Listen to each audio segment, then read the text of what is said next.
Well, good morning, YouTube.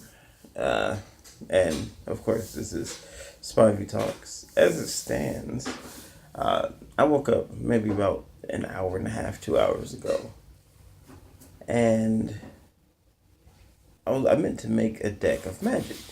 And while doing so, I was going to put on a TV show.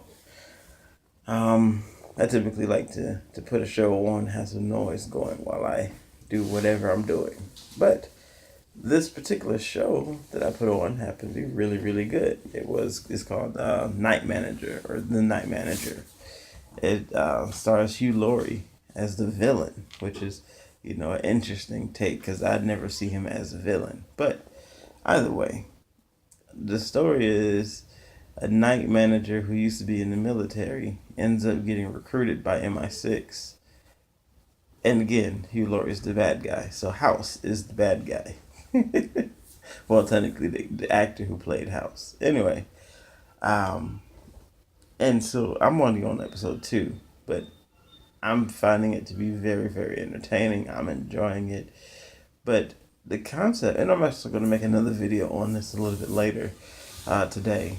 But the concept is because of the nature of what it is, this character who is going off to be a spy, a secret agent, you know, um, it's a question of what people want to be, what they want to do, and how they see things, the perspective. Um, the lady, there's a question posed like, why would you do something wrong to do something right? And so a lot of people have these moral issues or moral questions like, okay, is it okay to shoot and kill one person, even though that could be considered murder, even if it's self defense? Um, but does it make it okay because that's then your job or that's what you have to do to survive? Is it okay? So, and I mean, that takes a bigger stance, of course, because let's say um, people get mad at the military once and again and call military forces baby killers and this and that um, because of things that happens during the course of their job or whatever the case may be. And some of them, of course, go overboard. Not saying American military or any particular government's military as a whole, but in general, these things do happen. Not approving of those either. But I'm sure you've heard of certain people and groups and historically been referred to as, these great killing forces that killed the enemy as well as the innocent alike. Um, Moving on, because that's not the point. Here you become let's say in realistic life, you become a spy. At some point, either you're going to directly or indirectly cause the death of another, or sit back and witness or not be able to stop the death of another. And is that, in that case, just the same? Is that worse? Now, I myself, I actually grew up with a military family. My dad was military, my uncle military, my cousin military, my sister even went to the military. Um, this to give you an idea, stepdad military. Um, and so even at a young age, like I was always saying, I wanted to go and do something unique. Now, mind you, I didn't want to really join the military so much. So I wanted to be a ninja. I wanted to be an assassin. Um, and I remember I was maybe 3 or so, and I was telling my dad, and he was like, "No, you can't be a ninja. You have to be something real. You have to be something realistic." And I was like, okay, well, I want to be a sniper.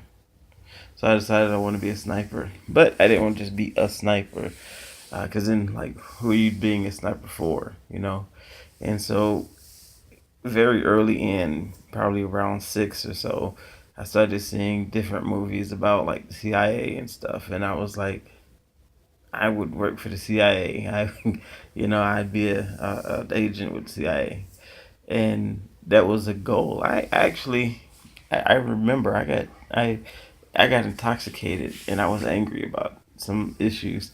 And I actually applied for the CIA. I want to say I wasn't even 18. I think I was 17. I applied for the CIA at 17. I know I put something in it I shouldn't have in the application, so I never heard from them. uh, Probably on somebody's watch list to see what I might do one day because of that. But whatever. That's long and since passed.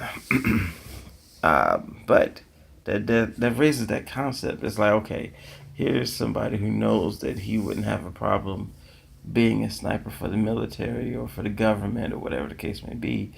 And so that's a mindset.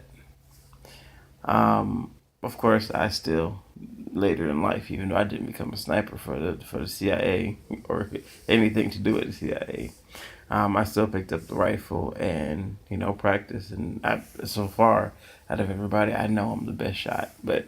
And that's wearing glasses and all that good stuff. But that's neither here nor there. So the concept is you have this mindset. You are willing to kill for the greater good. There's that. It's an old question. Would you kill one to save a million, or do you save the one which will cause the death of a million? Are you still responsible? And how many people in the world have this kind of mindset? Then the question becomes, let's say you even get the position. Let's say you become an agent, you become a secret service or spy or whatever you want to call these positions, some kind of covert agent. Um, do you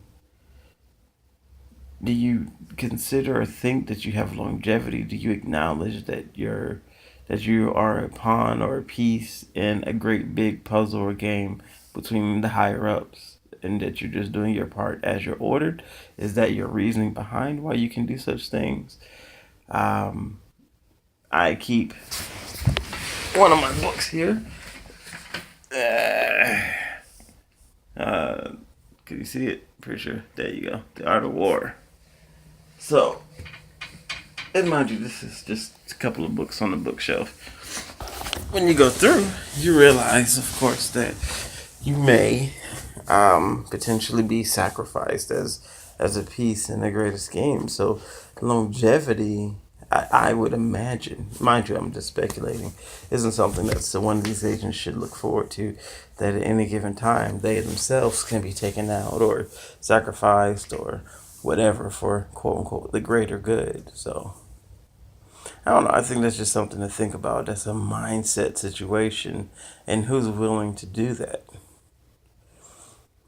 I thought, and mind you, just again maybe something that's a little bit on the crazier side. There was movies and talk of different government and forces throughout the past who would take orphans and things like that and train them up potentially to be spies. Basically, the best use of your unwanted youth is to train them to be extremely useful. So, I mean, I'm not saying that that actually happened. I'm not saying that. Well, I know there's been some movies dealing with that, but it's a potential. I mean, you can't say that that's not a untapped resource that nobody would ever go and tap. So, it's likely to have happened. Anywho, um, so when you have these people who had know nothing but to do their job, their service, without thinking of other consequences, that's tremendously powerful. Let me know your thoughts. Have you ever thought about the service of military or even becoming a spy realistically, not just in the youthful dreaming, but realistically, would you do it?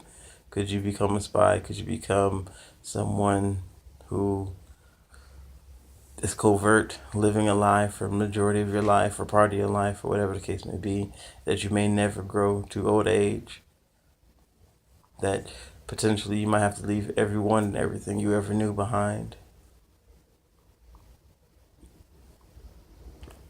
All right. That's a thought from me to you. And let me hear what you got.